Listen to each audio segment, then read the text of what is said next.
Hello, this is going to be my first video from home where I'm living, because the guys that I'm making my other videos with are currently on holiday, so first time I'm filming from my apartment, and first time it's not about the Beatles, up until now it got a bit in a rut, so to speak, because the first video was all Beatles solo albums ranked, and that was one long video, and then I had the idea to rank each Beatles song, and you can't do this in one video, as soon everybody realized, so we have to split this in, I don't know, we're yet at the 5th video or something like that. It's going to be a maybe 15 to 20 episode series, so I don't want to, I want to do something else now to mix things up, because I don't want you to be bored by me just talking about the Beatles, and I don't want to become bored myself. So in between those Beatle videos, I've decided to make something else, because this channel is not going to be exclusively about the Beatles. That's not the intent. It just happened so that because the Beatles are my favorite band, those first two ideas, ranking the solo albums and ranking each Beatles song, became like the big thing at the beginning. But now I want to talk about another artist I'm really a big fan of, and it's Kate Bush. I'm a big fan of Kate Bush, and I thought we're gonna make a ranking video again. I don't think that every video on my channel will be a ranking video, but I'm getting started, and I think it's kind of an easy way to get into the whole YouTuber thing with those ranking videos, because they give you a structure. So let's get into it. It's my top 5 favorite Kate Bush albums, least to favorite. I don't think she ever made a bad album. How many albums did she make? 8 or 9, I haven't counted, but I like all her albums. But let's start with number 5, I would say. My 5th favorite Kate Bush album is The Kick Inside, which is her debut album from 1978. Well, that's it. It's an old copy. I don't know. I don't think, is it an original pressing? I'm not sure. Well, it's her debut album from 1978. She was just 19 years old when it was released. The whole process of that album is kind of interesting, because she was discovered of all people, by David Gilmour, the Pink Floyd guitar player. I think that must have been around 1973, when she was just 14 years or something like that. So the process for that album was took a long time, on that album. The Child with the Boy in His Eyes is a song from, even the recording is from 1976 or something, when she was a teenager. She was a teenager when it was released. She was 19, but when she was 16 or 17 years of age, it's a great song. The Child, the Man with the Child in His Eyes. I always get the song title confused. It's a great song, but of course the big highlight on that album is her first single, her breakthrough single, Wuthering Heights. This song was believe it or not, it was the first time a self-penned song by a woman reached number 1 in the British single charts. So it took quite a while until that happened, and you can see why, because it's a great song, and also the album is great. It's the classic Kate Bush sound of the 80s is very much this 80s kind of production, so it's nice to, on those first 2 or 3 albums, it's nice to hear her with a more analog sound, with real musicians, David Gilmour, record. David Gilmour is on many tracks, and then lots of the people from that circle of art rock, prog rock people like Alan Parsons Project people are all playing on that album. That's to the advantage and to the disadvantage of the album, because it's not yet that kind of Kate Vision. It's more like Kate Vision plus those experienced studio musicians, but it gives it a unique feel. It's real. To have all those 70s legends on that album. But I prefer the albums when Kate really gets to pull the strings, all the strings. And so a good example is my number 4. This is going to be The Sensual World. It's from 1989. It's like on the opposite end from The Kick Inside, because now she's 100% in charge. You can hear that. That's her vision on that album. I think she once even referred to it as her most personal album. Well, I guess she said that before her latest 2 albums came out. I could imagine that Ariel, at least the first disc, is also very personal stuff. But up until this time, to her, this was regarded by her as her most personal album. Again, it's a great album. Standout tracks are, the most famous track is probably This Woman's Work, and it's one of the best tracks as well.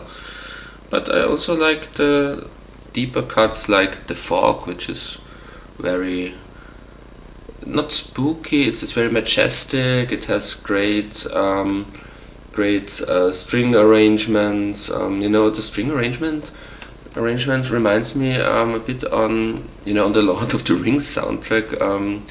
The bits when they're in Rohan sound to me a bit like that. Maybe the guy who made the score for Lord of the Rings nicked a few cues from that string arrangement, but it's beautiful. It's hauntingly beautiful. Another standout track to me would be it's like with many Kate albums, it's an album. So it's not really like, we have one exception, one hit blockbuster album that's coming soon, but this is more like an album. But songs like Reaching Out, the title track Sensual World are all great, and I think some of the arrangements on that album, again the strings, but all in all the arrangements, a bit of blueprint to what Björk would do later, especially on albums like Homogenic. It's a bit, and I think Björk also said she was very influenced by Kate Bush. You can hear that, and so this is a great album and an influential album as well. Number 3 to me is one of the best sounding albums of all time. It's Ariel from 2005, The Comeback. I think she was in a hiatus for 12 years. I think the album before that was released in 1993. It's a beautiful album, not just, the artwork is beautiful, but also the production to me is one of the best produced albums ever. And also it's kind of a relief after all those 80s and early 90s albums by Kate to have again a timeless sound. I really like her 80s work, but here it's really like without all those synths and the drum, the echo on the drums, the reverb and all that.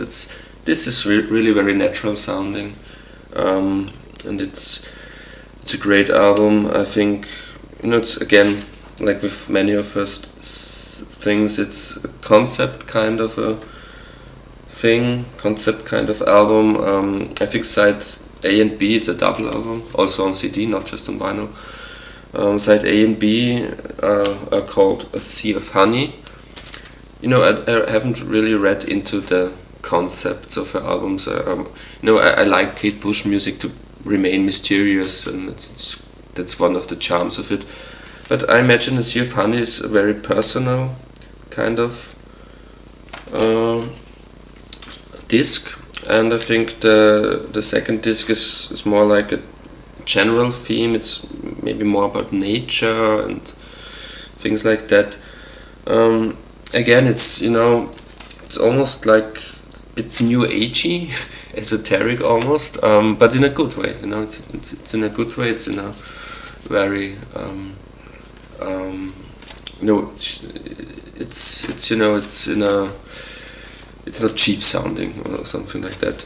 Ariel, a really great album by Kate. My number two would be one of the best albums of the 80s, and maybe one of the most, you know, that's the 80s kind of albums. It's The Dreaming.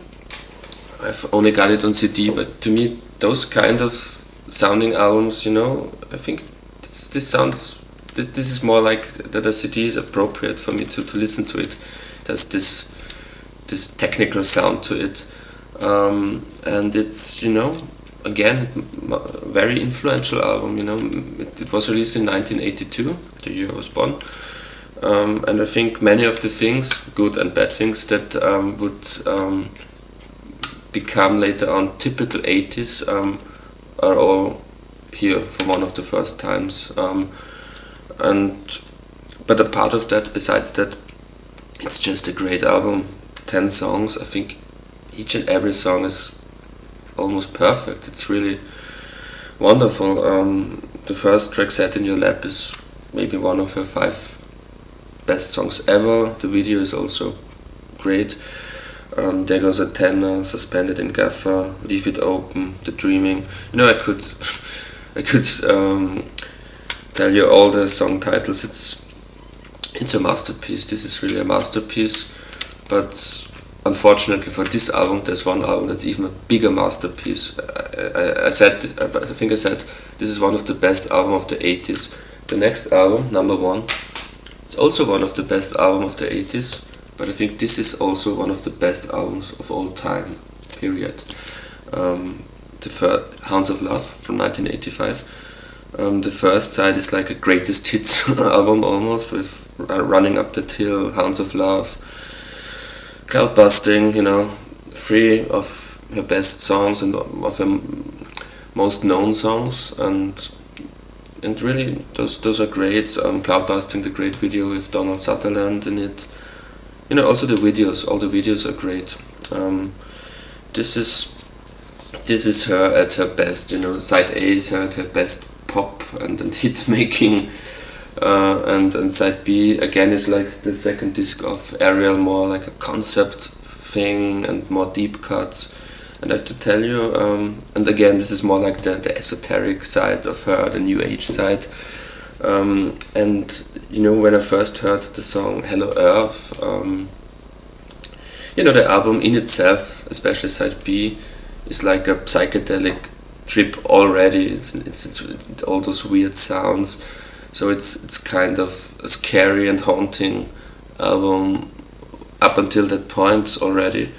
But when I first heard Hello Earth, and at the end she starts to whisper in German, and I'm from Austria, a German-speaking country. You know, I almost got a heart attack. I didn't expect that. You know, I was already, it's like this dreamy soundscapes, and then all of a sudden she whispers "Tiefer, tiefer." You know, that really got me. That was really very scary, and was a great listening experience to hear that. At first I thought, oh, is there a ghost somewhere in my apartment? But of course it was Kate. And this is one of my all-time favorite albums. I don't know, maybe one of my 20 favorite albums of all time. And I also forgive her the very 80s production, the very 80s cover artwork, the very 80s kind of hair. You know, that's not... I think she herself, maybe if she would do this again, it would sound and look completely different. You know, with 2 of her albums, Sensual World and the Red Shoes album, she made a director's cut years later where she got rid of those 80s kind of sounds. But I also kind of understand why she didn't return to this and didn't make a director's cut so far of this album, because although it's like a time capsule to the 80s, it's also a perfect album, you know. It's hard to improve on that album. It contains many of her best songs. and it's also as a complete piece of work a great listening experience. So that were my top 5 Kate Bush albums, and the next video again will be back to my Beatle rankings. But my plan now is to mix those Beatle rankings a bit up, so that it doesn't get boring to you and to me. So maybe from now on, like 2 videos a week, one of those Beatles song ranking videos and one of something completely different. Yeah. Thank you for watching.